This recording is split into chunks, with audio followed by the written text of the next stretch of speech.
get going here. We're talking about coal-fired plants, carbon filaments, water recovery. Yes. So Okay. they use water in their operation, and that water is not allowed to be discharged into any streams or anything. So Yeah. they keep it on site and let it evaporate.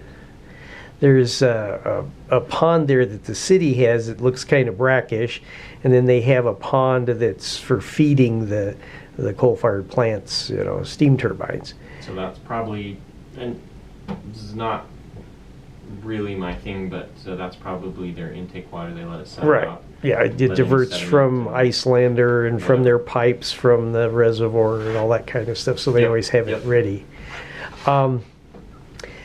30 years ago and 8 years ago, we're told that the city, not some entrepreneur, but the city had proposed capturing the steam and pumping it into indoor agriculture, greenhouses and stuff. And the logical reaction was, well, all those carbon filaments are not a good thing to be all over plants. And so the ideas died.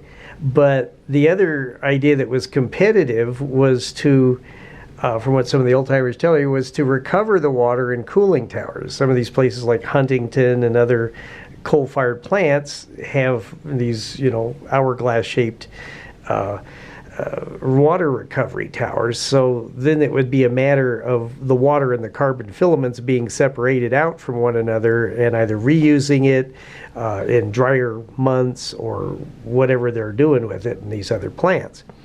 But agricultural people in the area are interested, but it never went anywhere because of the carbon filament separation or scrubbers or whatever that is. Do you know who in Utah is into that kind of technology? No, I don't. You could maybe talk with somebody from the Department of Agriculture. I know that Huntington and Hunter both, they still, whatever internal processes they have, they still release a lot of steam. Yeah. So they don't recapture all of it. I don't know how much. Yeah. In any case, so from my standpoint, we would have some concerns if that were to be used for drinking water. There's some major concerns there. And then the other nexus is that water being released into the ground is a concern. Certainly we would be permitting them if they were to try and release it into a creek. They do have some systems where they keep the dust down when the wind's blowing, so it just mitigates the dust. So they're using some of it that way. But the pressure that's on the existing reservoir, where everybody in the town uses 500 acre feet of water as the houses, which leaves 1,500 acre feet of the non-silted up part of the reservoir. And it's like they're all fighting over this little water hole that they never clear out or dredge or anything.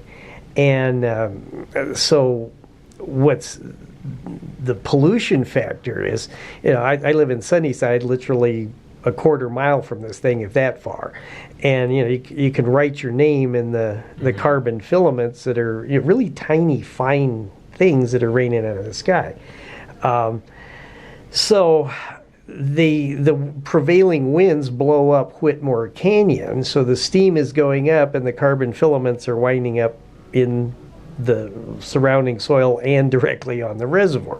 Has there ever been any study in any decade of what these carbon filaments do in terms of the surface water and then the reservoir water? As far as drinking water is concerned, I don't think there's been any studies regarding that. And again, we're kind of touching with the air quality folks. So well, it's water vapor with the steam, and then the steam evaporates and the carbon falls down. But they should have a permit to discharge into the air, and that has some requirements and whatever. So I don't know. So as far as anything like that getting into the drinking water, as far as we can tell, the drinking water is safe to drink. So whatever Okay. runs off the Have you canyon- ever tested for these carbon filaments that, are just everywhere? Not specifically. I would highly recommend you do. Okay. The problem with this, one of the ladies that we talked to, her husband was a Navy guy, he'd been exposed to asbestos and you name it throughout his career. But she's an old pioneer family here, and they wound up coming here after he retired from the Navy. He just died not long ago of a brain tumor. And one of the things that I've got from some medical information, but I'm trying to get authorities on the subject, is what happens when these carbon filaments, one, get in your lungs, two, what do they do for hearts, that kind of stuff, cardiopulmonary. But more likely, they're in everything. Okay, in your house, they come through the air conditioners, they come through the faucets, whatever is it, and it winds up inside of you. And then that taxes your immune system, your organs, inflammation causes other problems. And so for older people, this builds up. And if the immune system decides to glom around it, then you got cysts, tumors, stuff like that. Mm-hmm. As I mentioned, I'm a kidney guy myself. Sure. So cause and effect. And straight carbon, in this case, and in this almost bloodstream level particle ability to be absorbed into the body, straight from the intestines into every cell in your body, they wind up somewhere and they accumulate somewhere. And whether it's fat tissue, brain tissue, whatever, that's what most of the talk when you're at the senior center, that's what they're talking about. What's causing all these ailments? Okay. So you've got a popular perception that the one thing that's changeable is these carbon filaments coming as rain all over us and being pumped into our houses. And then if you have an open window in the warmer weather, your air conditioner might push some of it out, but most of it just settles on the floor and on your porcelain and everything. It's just so self-evident. Now, Dragerton seems to have less of it to the west than Sunnyside itself, and then the wind's blowing right up Whitmore Canyon at the water supply. Not to mention the creeks and the dirt that all winds up there. So is there anybody in particular that comes to mind that's ever investigated this? Some PhD thesis you've ever heard of? Anything that we could do as a starting point here? Not that I'm aware of.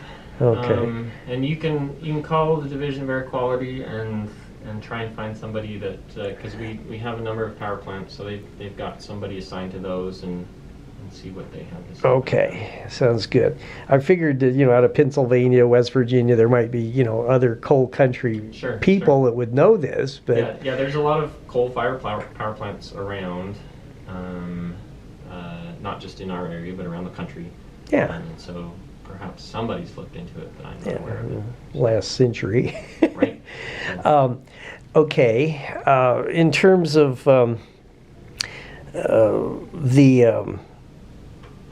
there's a well or water discharge permit for the coal-fired plant there that's not too far from this water ball. And are you aware or testing it, or whether it was used in the last 5 years during the drought at all, or what they did with it? So there's a couple of things that come to mind. So if it's a well and they're pulling the water out of the ground, yeah, they could be using it for their processed water. Yeah. If that's the case, they could be using it. That's a Division of Water Rights issue. Okay. And so yeah, they were renewing their permit during this last hearing. Yeah, the Division of Water Rights keeps track of people that are or entities that use water to quantify it. Hey, your water right says you have this much and you're using this much, more or less, whatever. So if they're using it for processed water, that's fine. That's not me. They shouldn't be using it for drinking water. If they are, then there's a problem there. Their drinking water comes from the city. It's right near Icelander Creek, yeah, so it would be they're bringing it up from the alluvial river. So that may be the case, that they're getting some some water from the well. There was just no information whether they'd actually used it in the last 5 years. My just hazarding a guess is that when the reservoir is full and they can get water that flows from the surface, that's a lot cheaper than having to pump it out of the ground. The alluvial river was a little thin during the last 5 years too. So in the past 5 years, we've had some drought years. If there's not enough water coming from the reservoir, then maybe they turn on the pump and use that. Okay. That's just speculation. I don't know. Yeah, some of the farmers that are near the plant in the creek bed, they seem to have everything they need from, I guess they have some sort of a deal to get it as sourced to them from the city reservoir, as distinct from the coal-fired neighbor that's right next door. But to follow along with that, we do have injection wells. I don't think they have an injection well to get rid of water, so I don't think that's what you're talking about. Yeah, this was labeled as discharge. So then a discharge point, so we do have those, and we kind of have two permits that we do. One is for stormwater, so when it rains, we want to make sure that any water that leaves the site is clean, that we're not tracking who knows what kind of chemicals or even sediment into the creek. So that inspection happened last week. I was not able to go. As far as I know, things are in fairly good condition. And then generally speaking, we have just a regular operating permit for releasing water. So some industries, notably sewer treatment plants, have a discharge permit. And that's through the Division of Water Quality, and they set parameters. You can't exceed these things. For the first time in months, even with the rains, I just noticed as I was driving, finally in the last week, there's a little patina of water over the sewage collection pond, and everybody's been wondering, where's the sewage going? Is it turning into rock solid somewhere before it gets there? What's happening? So these kind of questions bring up, I guess, a larger aspect, and that's being a former city engineer and so forth. What do you know about the water share companies that deal with delivery, acquisition and delivery of water, versus these municipal ones? And have you ever run across a privatization scenario? Because we've got city, and more city situations here that were handed to them as percentages of water rights from Kaiser and U.S. Steel and Columbia Steel years ago. And they even stick this kind of stuff in the city newsletter, what happened long ago, but nothing current. So in terms of setting up water companies, water delivery, water treatment, sewage, obviously, and then there's kind of the aqueduct supply aspect of it as well. Why is there ever been any discussion in terms of water quality for a better way for the free market to get money invested in any aspect of delivery or getting rid of the sewage that isn't all these V-clogs that they've got all over the town? Sure. Well, so water rights are a very touchy subject in the state. People who have water rights are very protective of those. Yeah, obviously I've become familiar with this diversion stuff, but everywhere else in Utah I've ever been, and that's off and on for 15 years of my life, there was always water shares. Payson, Spanish Fork, Provo, even downtown Provo. I mean, they had it allocated coming down a cement trough like a gutter, and you would literally move your gate up, and water would flow into your garden around your house, and when you're happy with it, you put the gate down. But you could do that on Mondays, Wednesdays, and Fridays, and other people going on the cross streets would be Tuesdays, Thursdays, Saturdays. So all of this brings peace, happiness, and investment. Everybody's interested in the water going into their garden, so it's a popular movement for quality. It should bring peace and happiness. It doesn't always, I imagine. Water rights are very contentious. And there's a difference between water shares and water rights and the owners and companies and all of that. That's not my expertise. I do know a lot about it. You're probably better off talking with the Division of Water Rights about those sorts of things. From my perspective, East Carbon has water rights for their water that they serve to the customers, and that's good enough for us. As a municipal corporation. Yeah. Now, whether they own those water rights, they may lease them from a private, holder or whatever. There's a lot of different combinations out there, but they have access to water rights that are sufficient for from our knowledge gleaned when the three cities, Sunnyside and Dragerton, got together, and then later Columbia, or actually it's Columbia and Dragerton got together, and later Sunnyside. Each one of those towns had water rights that were handed them as a city by the various steel companies that dug up the coal for either making steel or coke for copper or steel. And so when the coal-fired plant, for instance, came in, there was some horse trading around that way, but it appears as if everybody on the west side, mostly the ranchers and stuff, were and are still protesting in the last month for their precedent rights going back to 1869, 1884, 75 years before the coal-fired plant got there, and then the coal culture comes in. And as you see, not everything was peaceful. Apparently there was a Mr. Whitmore, where Whitmore Canyon's named after where the reservoir is. He got himself plugged by some coal dispute guy. And the city hall is actually former Kaiser Steel, headquarters. So its influence there for a 9-hole golf course in the past and a sewage treatment plant that was northwest of Dragerton. I don't know if you've ever been out to those ruins. They're very significant. It's a huge vat of 5 storage tanks. I mean, it's quite the complex.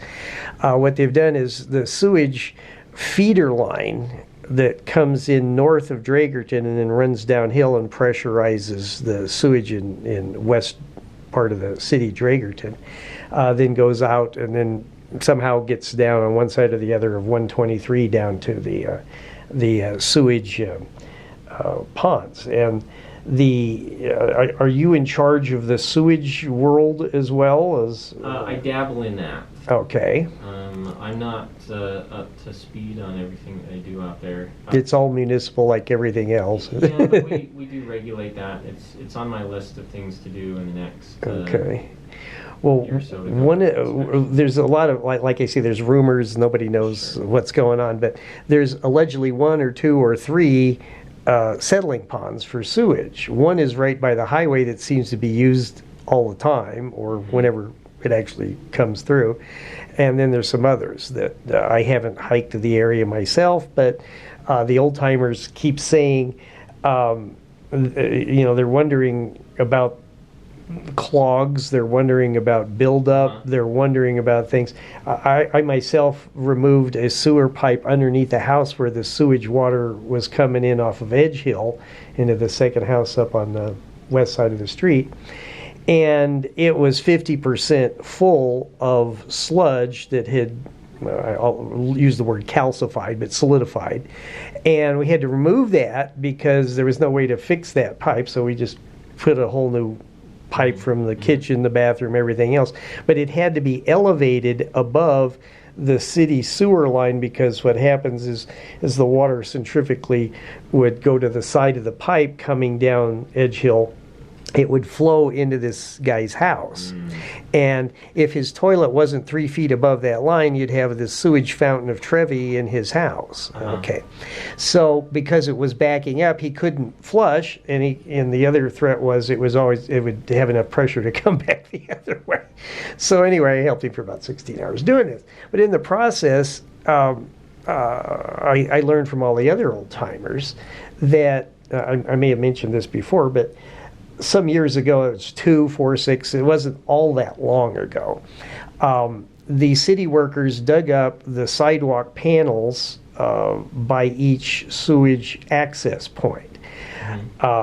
They took the road base out and the dirt, and then they stupidly put the dirt and the road base together, and of course it sank. And the sidewalks on either side, panels, sank 8 to 10 inches, almost 80%, 90% in the sunny side. and having just walked around the city on every street, passing out flyers, it's about 50%. And these are called V-clogs as far as what the locals are concerned about, and occasionally they have to beg for the city to come out and do this. Occasionally the city's records apparently are too good. One fellow who owns 8 houses in the town, his name was Gorley, they connected his house to an old sewer, not to the new sewer on the other side of the street. So he's, getting gigantic, clean outs, this thing, and cleaned it out enough so for about, most of a year it filled up the old sewer pipe, which is going nowheresville. Mm-hmm. And then they finally, we connected it to the wrong thing. And so he's saying, well, can you give me a refund on the last year's stuff to compensate me for at least all this sewage clean out nonsense? And then there were no help doing it. He had to deal with the road and pay for the road to cross to the other side and all this kind of stuff.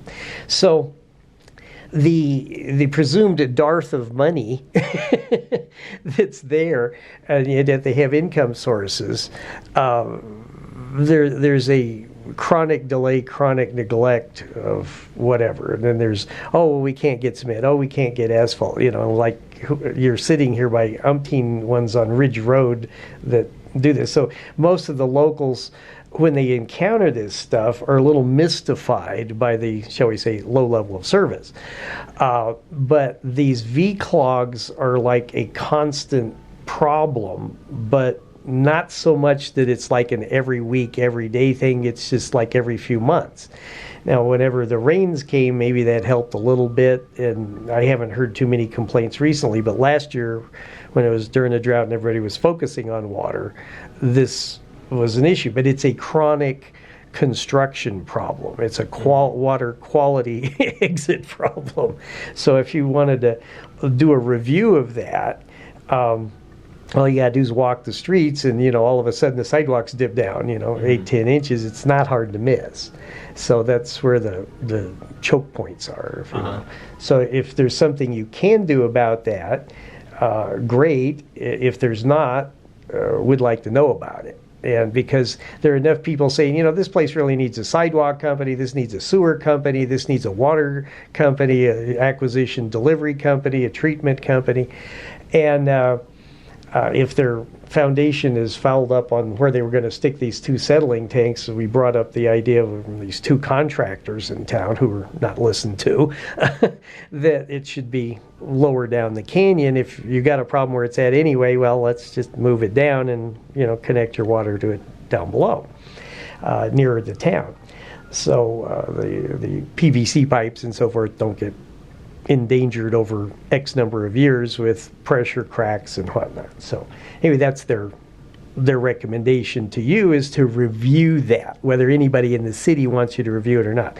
There's a guy named Chuck Abeta who, in our city government, the mayor appoints each one of these so-called legislative council people in charge of certain functions of the city. Mm-hmm. Abeta's in charge of water treatment and allegedly maintenance, neither of which have made him very popular in town. He has his supporters, don't get me wrong, but it's not that, it's complicated, or, I'm trying. It's that the decision-making process that everybody could be happy with is non-existent, so that if something goes wrong,